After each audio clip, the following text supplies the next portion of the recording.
El 11 de septiembre de 2001, Estados Unidos sufrió ataques en las ciudades de Nueva York y Washington, D.C., que paralizaron al mundo.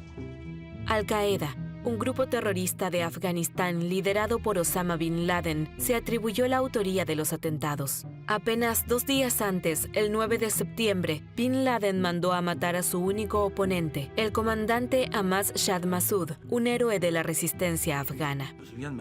Massoud advirtió, allí hay alguien que es muy peligroso para ustedes, Bin Laden.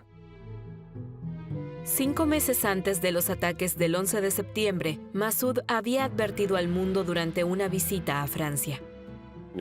Nos dijo que solo tenía un mensaje para nosotros, que Osama Bin Laden estaba preparando un ataque contra Estados Unidos, algo extremadamente peligroso. Mi mensaje al presidente Bush es el siguiente. Si a él no le interesa la paz de Afganistán, si él se niega a ayudar al pueblo afgano a lograr la paz, los problemas que tenemos en Afganistán pronto se convertirán en los problemas de Estados Unidos y del resto del mundo. El mensaje de Massoud no dejó lugar a dudas. Sin embargo, nadie lo escuchó. ¿Fueron los lucrativos acuerdos de armas con Pakistán lo que hizo que Estados Unidos y otros países occidentales miraran para otro lado? ¿Por qué se negaron a ayudar a este hombre, el último baluarte contra los talibanes y los terroristas?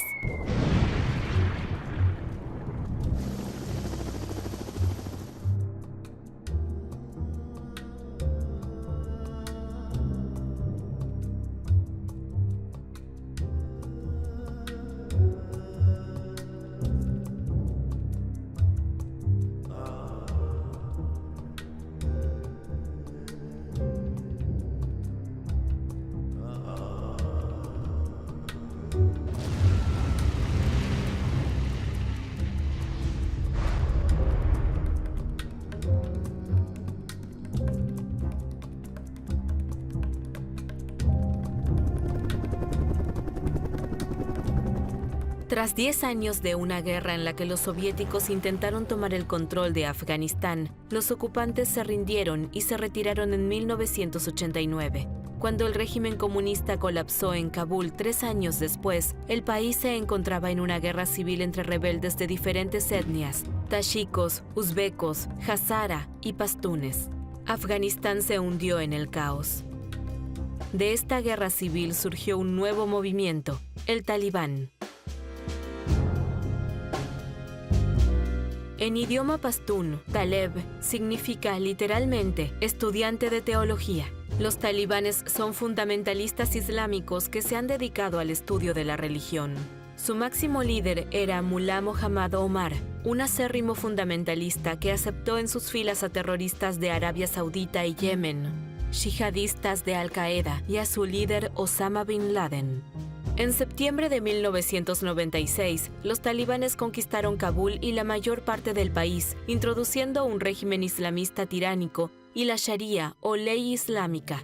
Solo un hombre se atrevió a oponer resistencia, un tayiko del valle de Panjshir, el comandante Ahmad Shah Massoud. Se había hecho famoso por derrotar al Ejército Rojo durante la ocupación. Guarecido en las montañas, dirigió la Alianza del Norte, que luchó contra los talibanes. Como yo era un buen estudiante, pude asistir a la escuela militar de Saint-Cyr. Allí pasé 3 años excelentes en la mejor escuela de Francia, donde no solo recibí entrenamiento militar, sino que también aprendí ingeniería, historia y geografía. Todo lo necesario para comprender el mundo moderno. Luego comencé mi carrera de oficial en el ejército francés. Pero después de varias decepciones, decidí abandonar el servicio en 1999 para retornar a la vida civil. Me presenté a Massoud en mi condición de exoficial francés y le hablé de una misión de buceo en la que colocábamos minas debajo de las embarcaciones y saboteábamos las hélices de los barcos, a lo que él bromeó diciendo que los talibanes no tenían barcos. Luego mencioné algo que le llamó la atención, que yo era entrenador francés de grupos comando. Resultó que Massoud tenía un grupo comando, integrado por jóvenes y veteranos. Lo reunió para mí en un campo de entrenamiento y dijo: «Usted es entrenador de comandos.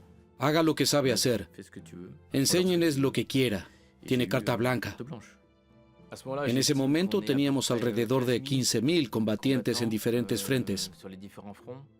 El bando contrario tenía 10 veces más hombres, pero opusimos resistencia. Los talibanes estaban bien armados y recibían mucho apoyo de los pakistaníes, cuyo objetivo era que los talibanes conquistaran el país. Equipados con armas de Pakistán y con el apoyo de los combatientes de Al-Qaeda, los talibanes tomaron rápidamente el control del 90% del territorio afgano. En el marco de su violento régimen, solo un representante diplomático francés permaneció en Kabul, el encargado de negocios, Jean-Yves Berthold. Yo tenía un puesto en la UNAMA, la misión de asistencia de las Naciones Unidas en Afganistán, que intentaba lograr la paz en lo que entonces era un país completamente desgarrado.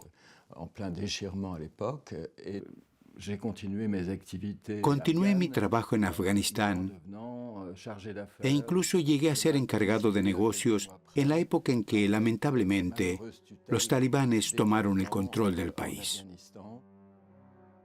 En los 20 o 30 años anteriores, muchas personas en Occidente habían desarrollado una comprensión errónea de la diplomacia.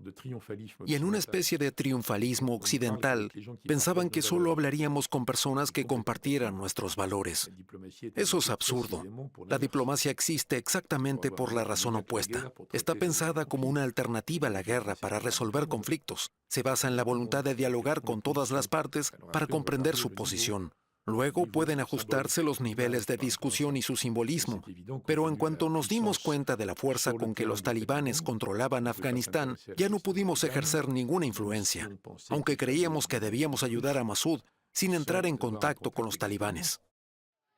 Inmediatamente tras tomar Kabul en 1996, los talibanes ahorcaron en público al expresidente Najibullah y a su hermano, un anticipo de su brutal interpretación del Corán. Mientras afirman con superioridad moral que quieren restaurar la paz, los 17 millones de afganos en el país deben pagar por ello un alto precio. El mulá pretende combatir el vicio con la virtud instalando el sistema islámico más inhumano del mundo. Me llamo Maulvi Kalamuddin y actualmente lidero el movimiento de la Revolución Islámica en Afganistán. Yo era el ministro talibán para la promoción de la virtud y la prevención del vicio. Mi objetivo era fomentar la virtud hasta que todos los vicios desaparezcan de forma natural. Nunca quisimos intervenir de manera directa o brutal. Para eso capacitamos a los jóvenes. Acudían a las mezquitas en pequeños grupos para concienciar y advertir de todo tipo de tentaciones. Esto era necesario para que las personas sin educación obedecieran los mandamientos islámicos. Tuvimos que enseñarles a abandonar sus vicios y renunciar a todo lo que el Islam prohíbe. La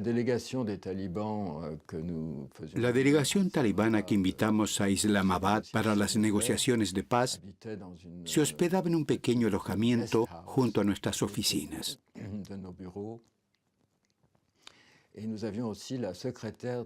Casualmente, la secretaria del jefe de la misión de la ONU se hospedaba en el mismo lugar.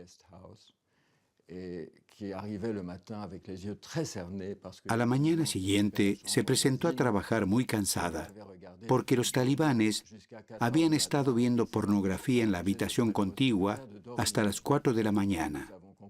Y la pobre mujer no había podido dormir. Esto nos ayudó a comprender que en última instancia los talibanes también eran de carne y hueso y que su devoción, a pesar de sus elevados estándares, no estaba por encima de ciertas tentaciones. Los talibanes son terroristas. No creen en la paz. Su filosofía es lograr una guerra eterna. Consideran la yihad como un principio religioso, una obligación islámica que los impulsa a luchar constantemente, pues de lo contrario se hundirían en el pecado. Creen que la yihad les garantizará la entrada al cielo y que Dios les concederá clemencia. Los talibanes no tienen absolutamente nada en común con el pueblo afgano o la sociedad afgana. Pakistán, apoyado por las naciones occidentales y aliado de Estados Unidos, quería controlar Afganistán, y los talibanes surgieron en las escuelas coránicas de Pakistán, donde también se entrenaron. Pakistán fue el mayor promotor de los talibanes. Los pakistaníes pensaban que sería bueno tener un régimen en Kabul que pudieran controlar. Pero rápidamente comprendieron que eso no sería posible. De tanto en tanto, sus títeres se salían de control. En nuestras reuniones con los pakistaníes, les solicitamos que frenaran a los talibanes, pero nos dijeron que no era tan fácil porque eran incontrolables.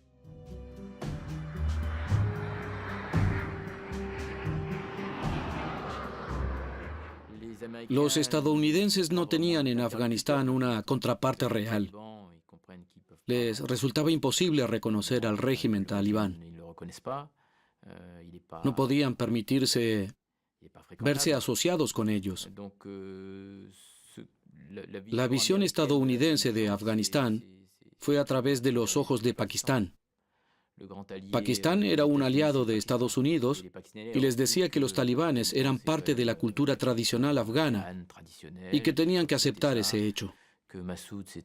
Afirmaban que Masud era un tashiko de Panjshir, un grupo étnico minoritario que nunca gobernó Afganistán. No creían que fuera la solución adecuada para gobernar el país.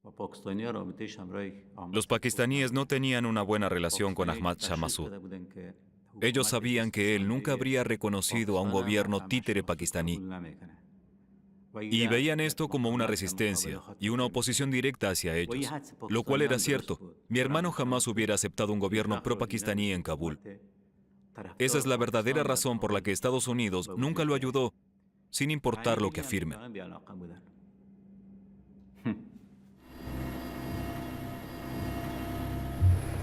En junio de 2000, una delegación parlamentaria europea viajó a Panjshir para reunirse con el comandante Massoud.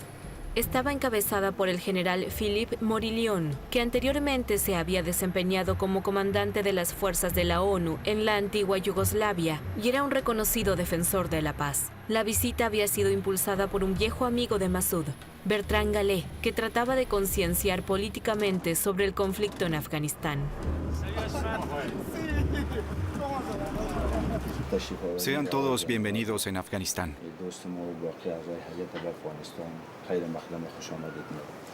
مسئله دو پاکستان دنبال یک عمق اسلامی است در پالو یک عمق جغرافیایی.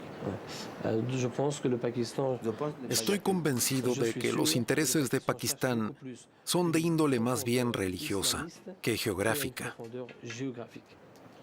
Osama Bin Laden, de quien se habla mucho por estos días en Afganistán, fue entrenado por los estadounidenses.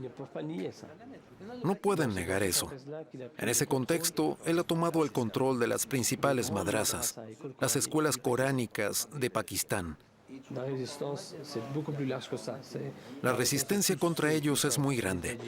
Incluye a todos los tashikos, pastunes, hazaras y cualquier otra persona que esté al tanto de la amenaza. Todos luchan contra ella. A partir de ahora, todas las etnias deben unirse contra esta invasión extranjera. Vivimos en el siglo XXI y la globalización nos aproxima. Nadie puede existir aislado y sin contacto externo. Es un fenómeno natural. Con un Islam tolerante y moderado, nuestro pueblo puede vivir en paz tanto en su propio país como dentro de la comunidad internacional. Yo vestía un pakul como un lugareño más. Hablo el idioma y como no hablaba francés ante ellos, pensaban que era afgano, lo cual me convenía. Yo asistía a alguna de estas reuniones. Massoud no era ningún tonto, era muy astuto. Lo que más necesitaba era apoyo militar. Si un intelectual o un político lo respaldaba por interés personal, a él no le importaba. Lo importante es que se trasladaron allí e incorporaron un punto de vista contrario a lo que muchos otros pensaban en París. Pero en Occidente, tanto en Estados Unidos como en Europa, los grupos de presión de los comerciantes de armas eran múltiples y poderosos. Pakistán era un cliente importante. En ese sentido, Massoud era un problema. Massoud estuvo bien, los convenció fácilmente. Veremos a dónde lleva esto políticamente, pero creo que de a poco estamos avanzando. Un país como Afganistán está muy alejado de las preocupaciones actuales de los parlamentarios europeos. Con viajes como este, las cosas pueden avanzar. Son tediosos de organizar, pero productivos. Buen viaje de regreso. Mi corazón está con usted. Regresaremos para llevarlo a París y a Washington. Cuando Morillon regresó a Estrasburgo, convenció a Nicole Fontaine, la presidenta del Parlamento, de invitar oficialmente a Massoud, algo inédito hasta ese momento. Creo que Francia tenía las manos parcialmente atadas por los lazos y las relaciones económicas con Pakistán, que eran muy valiosas en ese momento. Por supuesto, los servicios secretos franceses estaban en contacto con Massoud, al igual que con los talibanes. Se reunían con él regularmente para discutir la situación y comprender su visión de las cosas, y también para hacerle preguntas sobre Al-Qaeda. Ese era el principal interés de los servicios secretos franceses. Considerando el hecho de que Massoud tenía una importante red de informantes en el país, podía enterarse de cosas sobre Bin Laden o Al-Qaeda y comunicar esta información a los franceses. Con el permiso de Massoud, transmití al servicio secreto francés información militar sobre el frente en la llanura de Somalí. Yo era un mensajero. Los mensajes transmitidos por las agencias de inteligencia occidentales, incluida la CIA, fueron por fin escuchados. Sin confrontar directamente a Pakistán, los estadounidenses decidieron presionar al Consejo de Seguridad de las Naciones Unidas en Nueva York. La ONU votó a favor de imponer sanciones al régimen de Kabul. Los talibanes no pueden pasar por encima de la voluntad de la comunidad internacional y apoyar a los terroristas sin sufrir consecuencias. Estados Unidos atravesaba lo que yo definí como una fase de hiperpotencia. Es decir, todas las demás potencias de casi cualquier parte del mundo debían tener en cuenta las políticas estadounidenses. Eso no significa que tuvieran que aceptar esas políticas. El gobierno francés defendió su posición de aliado de Estados Unidos, pero sin alinearse necesariamente con ellos. A los estadounidenses esto les pareció inaceptable, porque pensaban que un aliado debía ser causa común con ellos. De otra forma, sería inútil. En el momento que las sanciones internacionales entraron en vigor, supe que se radicalizarían aún más y que los moderados, que abogaban por mantener abiertos los canales de comunicación con el mundo occidental, ya no tendrían ocasión de intervenir. Como resultado, los radicales se apropiarían del poder. Yo intenté hacerles entender eso una y otra vez. La radicalización de los talibanes tuvo consecuencias brutales e inhumanas para las mujeres, restringiendo aún más sus derechos. Las mujeres quedaron reducidas a la nada, y cualquier sospecha hacia una mujer podía significarle la cárcel, la flagelación o incluso la lapidación. Miles han acudido al estadio para ver morir a una mujer cuyo rostro nunca veremos. Solo la conocemos como Sarmina. Allí se la ve, ubicada en el medio de las dos guardias. El líder talibán la condenó a muerte por adulterio. Los 7 hijos de Sarmina vieron su ejecución desde las gradas. Su tío fue quien apretó el gatillo.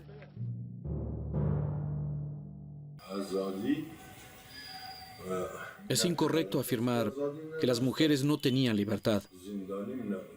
Ellas no eran prisioneras, desde ya que no tenían libertades occidentales, pero sí libertades islámicas coránicas. Lo cierto es que en nuestro país se permite la lapidación según lo prescrito por el Islam. Aquí las mujeres son como fantasmas, todas envueltas en la misma prenda de vestir, la burka. Estas siluetas furtivas fueron filmadas con cámaras ocultas. En Afganistán ni siquiera pueden ser miradas desde atrás, e incluso su ropa interior es cosa de hombres. ¿Mujeres vendedoras de ropa? Imposible, el Islam no lo permite. Debido a esta interpretación del Corán, en Afganistán la moda femenina está completamente determinada por los hombres, desde el molde hasta el modelo final.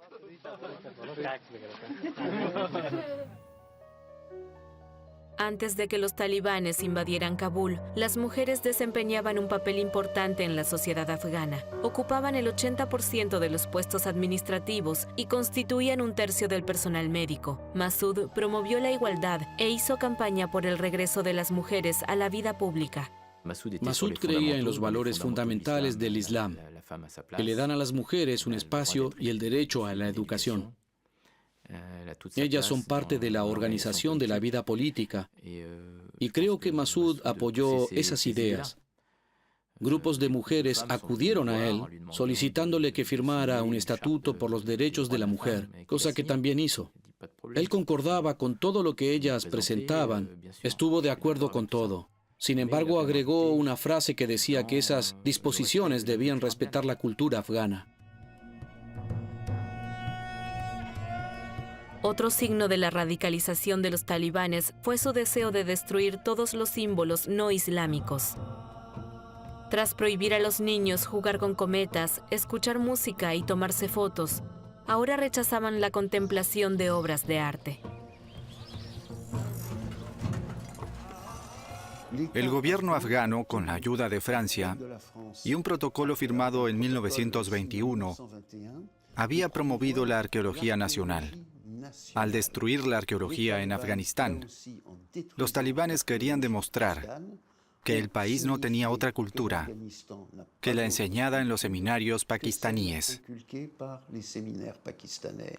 Para acceder a estas obras excavadas en la roca, hay que tomar túneles que conducen a una abertura por encima de ellas. Allí se pueden descubrir hermosos frescos, algunos de los cuales ya han sido destruidos por el comercio de arte organizado en el país. El domingo pasado, las autoridades de Kabul intentaron tranquilizar a un equipo de diplomáticos occidentales que había acudido a investigar la destrucción. Apenas 2 horas después de nuestra última reunión, Mullah Omar anunció la decisión de destruir sistemáticamente todas las obras anti-islámicas. ¿Con qué razón? Evidentemente por motivos ideológicos y religiosos.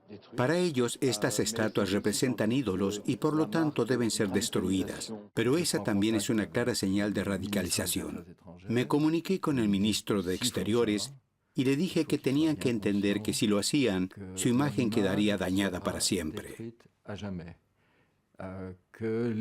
La lapidación de mujeres ya había sido lo suficientemente difícil de asimilar, pero en este caso se trataba de algo que había existido desde el siglo V y nunca había molestado a nadie.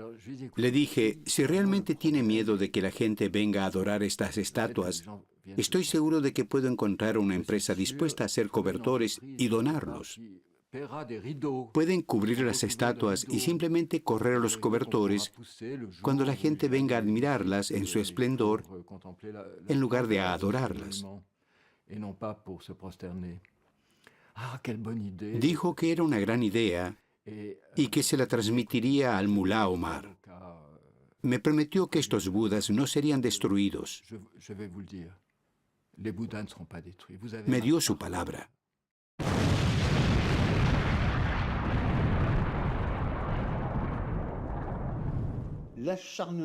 La implacable destrucción por parte de los talibanes de los budas de Bamiyan en marzo de 2001 fue conmocionante porque reveló una mentalidad muy arraigada. Por eso desató una reacción mundial. Se trataba del resurgimiento de una mentalidad que creíamos superada,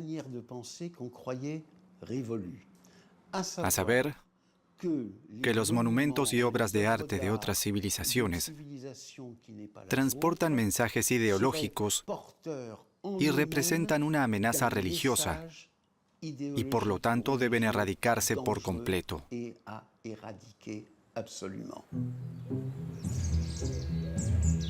El entonces ministro francés Alain Madelin, que abogaba por un Islam moderado, se interesó desde temprano en Afganistán y visitó el país varias veces. Fui a Pashir para reunirme con Massoud y pasar tiempo con él. Era una verdadera fuerza de la naturaleza, un hombre extraordinario. Cuando estuve allí, Massoud me dio un claro mensaje de advertencia sobre los peligros que Afganistán representaba para el mundo, agregando que el pueblo afgano debía ser liberado de ese régimen tiránico. Yo le dije que viniera a Francia. El Ministerio de Exteriores estaba preocupado por varias razones, pero la principal, según un alto funcionario del ministerio, era el comercio de armas con Pakistán. No podíamos tener desavenencias con Pakistán. El Ministerio de Exteriores no quería que viniera. Eso fue extraño porque, en realidad, el ejército francés tenía personas apostadas en el país y ellas tenían una opinión muy diferente sobre él. Sabían que teníamos que ayudar a Massoud, pero sus voces dejaron de ser oídas tras pasar por los canales militares, diplomáticos y gubernamentales.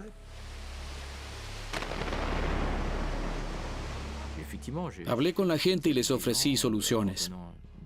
Los talibanes habían perdido el apoyo popular y había comandantes talibanes a los que podríamos haber pagado.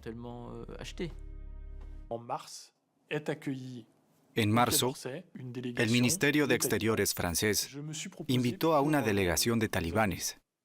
Me ofrecí a recibirlos porque tenía curiosidad. Quería ver cómo eran, luego de leer tantas cosas horribles sobre ellos. Recuerdo que fueron totalmente impenetrables. Nunca me miraron a los ojos, ni siquiera cuando estuvimos a solo 1 metro de distancia, ni tampoco dijeron nada. Pero hicimos lo que probablemente debíamos hacer porque no sabíamos lo que ocurriría después.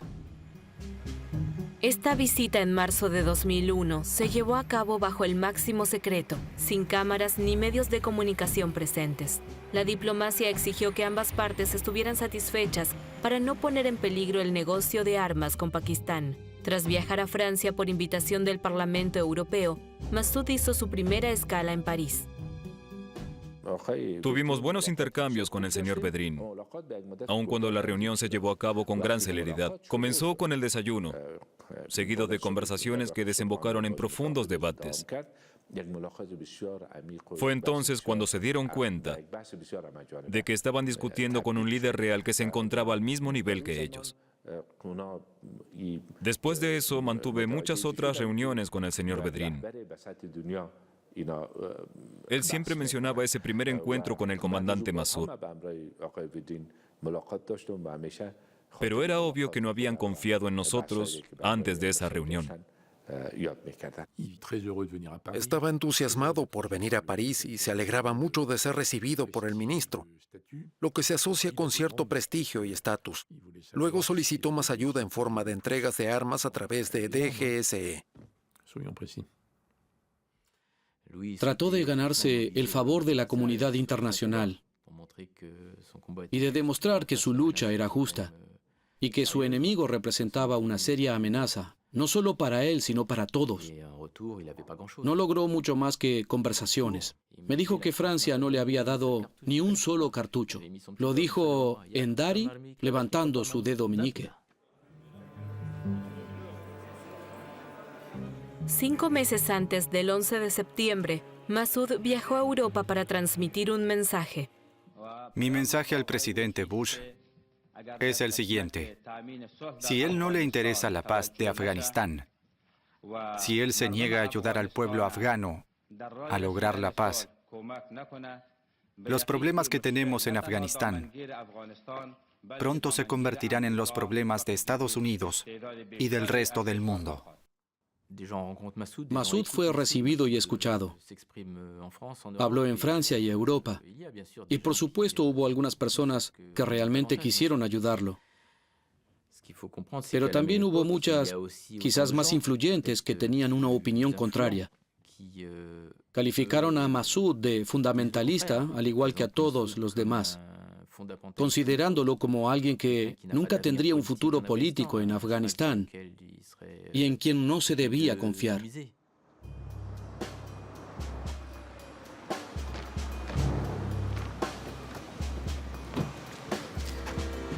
Massoud fue recibido oficialmente por las autoridades europeas, especialmente en su visita al Parlamento Europeo en Estrasburgo. Bienvenido al Parlamento Europeo. Me alegro mucho de que esté aquí. Su mensaje por fin sería escuchado.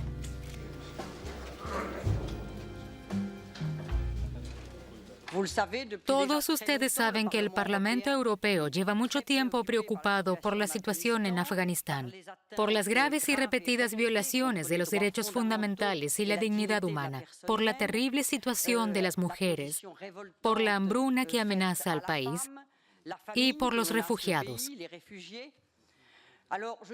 Me atrevo a afirmar que la destrucción de los colosos de Buda de Bamiyan fue la gota que rebalsó el vaso y la confirmación inequívoca de que los talibanes no tienen respeto por nada.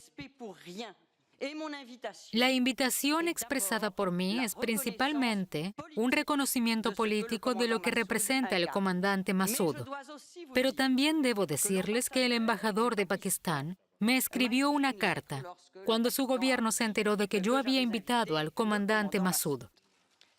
Esta carta me da la oportunidad de emitir una fuerte advertencia a las autoridades pakistaníes. El apoyo que están dando a los talibanes es una amenaza para toda la región. En respuesta a esta carta, pediré formalmente a Pakistán que deje de apoyar a este régimen que, con su fanatismo y oscurantismo, le ha dado la espalda al mundo entero. Como ustedes saben, los talibanes que operan actualmente en Afganistán interpretan el Islam de una forma muy específica. Los grupos que los apoyan, como Osama Bin Laden y el régimen pakistaní, tienen objetivos similares. Quiero enfatizar que estos no se limitan a Afganistán. Créanme que van más allá de Afganistán y se extienden al resto del mundo. Lamento mucho tener que recordarles que esta amenaza se ve agravada por el poder militar y el servicio de inteligencia pakistaní que apoya a estos grupos extremistas. La visita de Massoud a Europa fue positiva, pero también fue lo peor que pudo haber hecho para sí mismo, porque estoy convencido de que llevó a sus enemigos a concebir el plan de eliminar físicamente al propio Massoud. Esta idea surgió de las mentes enfermas de los líderes de Al-Qaeda. La radicalización fanática de los talibanes no me había pasado inadvertida, pero no sabía cuán grande era la influencia de Bin Laden en ese momento. Bin Laden había casado a uno de sus hijos con una de las hijas de Mullah Omar. Eso significaba que su relación se había vuelto familiar y dinástica, lo que creó muchos problemas. Ese fue el regalo para Mullah Omar porque le dio el último pedazo de Afganistán que le faltaba. El asesinato de Massoud significaba que podía lanzar una operación a gran escala para conquistar Panjshir y todo el noreste y controlar la totalidad del país. Todo esto sucedió sin que Bin Laden tuviera que decirle lo que planeaba hacer en Estados Unidos. Al-Qaeda consideraba que una de las debilidades de Massoud consistía en recibir a periodistas y políticos. Por eso decidió usar esto como una forma de acercarse a él. Podían hacerse pasar por periodistas y llevar una cámara o baterías llenas de explosivos.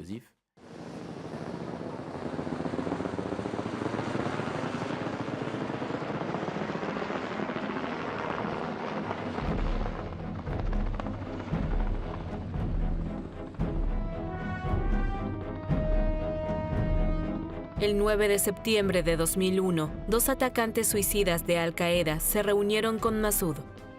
Los 2 terroristas se hicieron pasar por periodistas de medios árabes.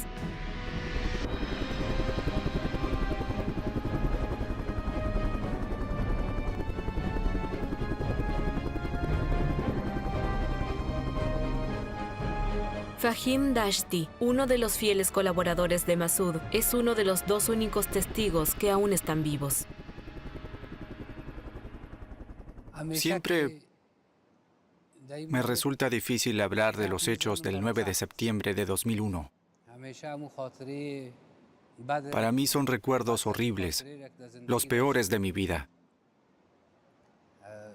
Eran alrededor de las 8 u 8:30 de la mañana. Cuando salí de mi habitación, pregunté dónde se alojaban los periodistas árabes. Alguien me dijo que ya se habían marchado hacia el cuartel general del comandante para entrevistarlo. Parte de mi trabajo como mujahidín en ese momento era grabar videos, así que tomé mi cámara y me dirigí al cuartel general del comandante. Antes de comenzar la entrevista, el comandante les pidió las preguntas que iban a plantearle. El árabe que se sentaba junto al comandante mencionó una decena de preguntas, la mayoría sobre Al-Qaeda, los talibanes, Bin Laden, Pakistán y la guerra. Eran las preguntas típicas de aquella época. Cuando noté que la conversación estaba por comenzar, me senté en una silla detrás de ellos y preparé mi cámara. De repente me cegó una luz amarilla muy fuerte. Cerré instintivamente los ojos. Entonces me di cuenta de que estaba quemado y herido. Como estaba preparando mi cámara, primero pensé que había habido un cortocircuito y que había explotado en mi cara. Logré abrir los ojos y vi polvo y humo por todas partes. Todas las ventanas habían explotado. 2 personas sacaron al comandante de la habitación, cubriéndole la cara con su pacul.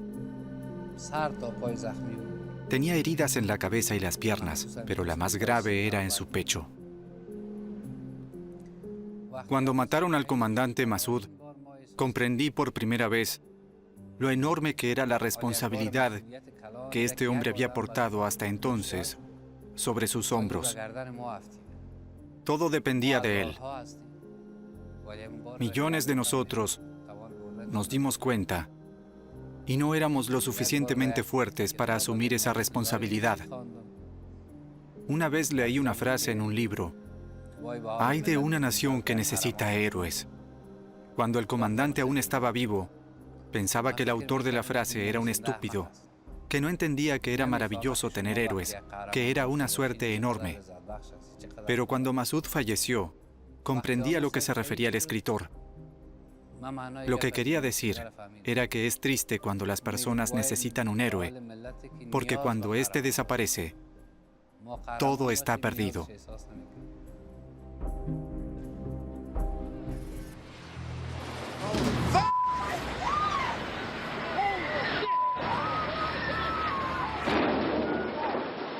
Dos días tras el asesinato de Massoud, el martes 11 de septiembre de 2001, a las 8:45 de la mañana, un avión se estrelló contra la torre norte del World Trade Center en Nueva York. Apenas 18 minutos después, un segundo avión chocó contra la torre sur, un tercero se estrelló contra el Pentágono en Washington y un cuarto se estrelló en Pensilvania. Fue el ataque terrorista más devastador en la historia de la humanidad. Los 2 eventos están estrechamente relacionados.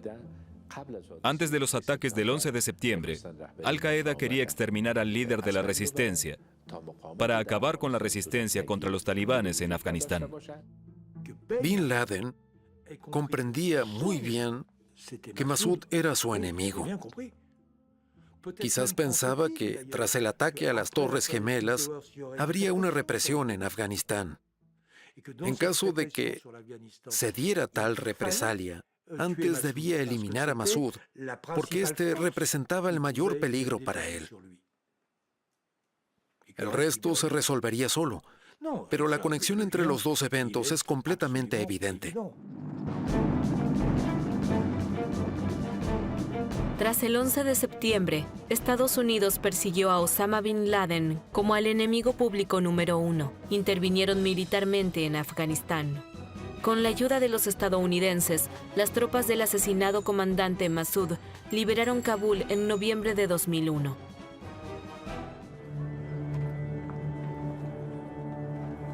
Massoud sigue vivo en la memoria de muchas personas en Afganistán.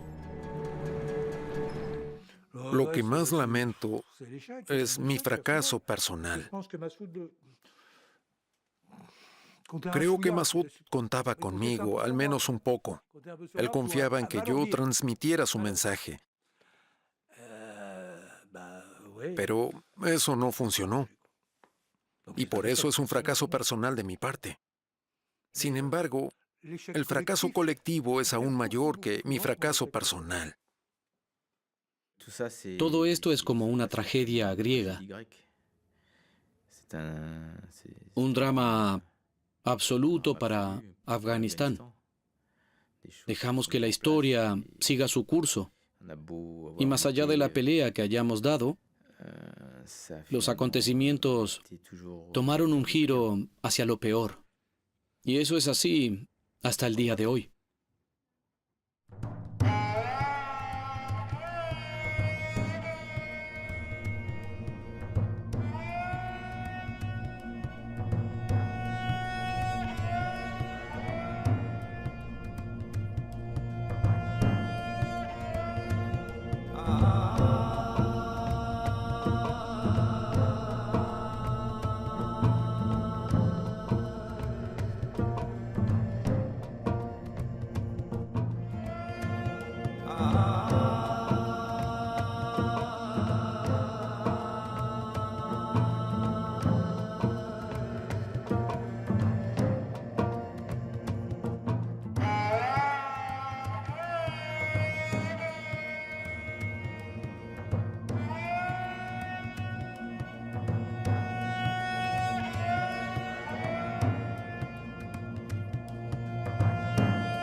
Ah.